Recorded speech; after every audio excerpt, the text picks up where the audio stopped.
Hello guys, this is going to be just a short video of some improvements I did to my shop. A few little things here that work really well. First of all, I'm using this camera right now, the GoPro, on a mag base, the Noga mag base. I've got 3 of those now. I originally bought some cheap Chinese ones that it was hard to get them to stay in position. You'd have to really tighten them. The Noga moves around real easy on the flexible sections, and when you snug it a little bit, it holds its position. Anyway, I've got a couple of little improvements here I'm going to show you, and we'll start with the mag base with my indicators on it, and we'll go from there.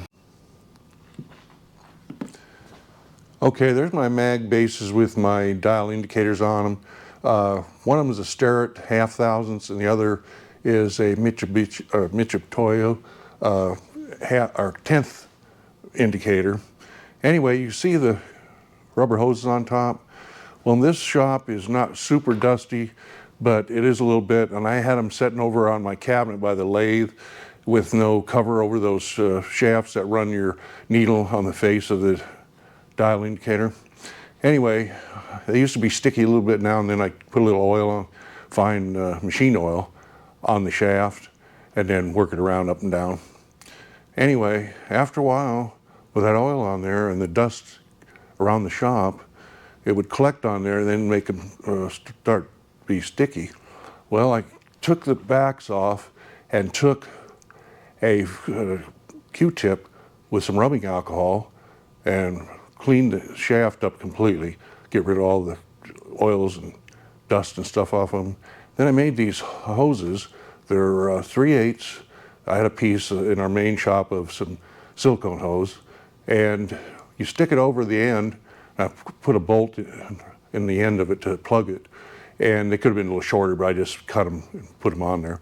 Anyway, when they're sitting around here, they don't get any dirt and dust and stuff on the shaft that drives your needle inside the indicator, and they worked out really good.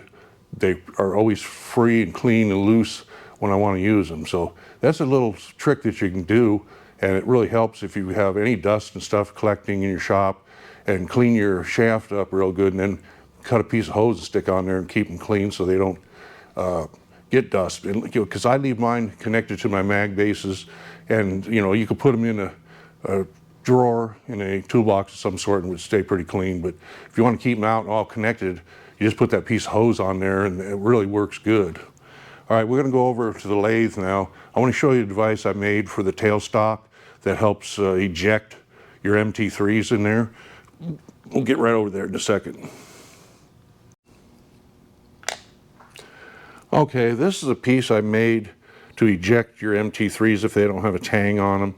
It works really good. You're not trying to overdo the thread on the end and flare it out on the lead screw on there. But anyway, I had a piece of aluminum here. I think it was 1 1/4 by 2, or no, it was 1 1/4 by 3.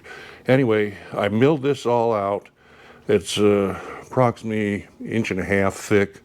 I milled this end out to fit over the OD of the quill, and then I bolted a piece of 1/4 inch plate on the front of it and milled that out to fit over the large end of the MT3 taper. So I'm going to slam a MT3 center in there, and then I'm going to show you how well it ejects the MT3. It'll be a center here.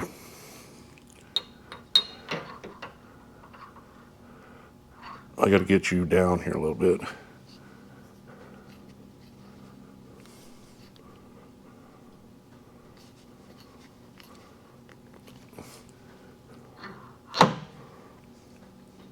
All right, now I'm going to eject it with my device that I made. See, this end fits right over the quill OD, and the other end over the MT3 large end. You just put it right there, hold on to it, and run your tailstock back in, give it a little pull, boom, it's ejected.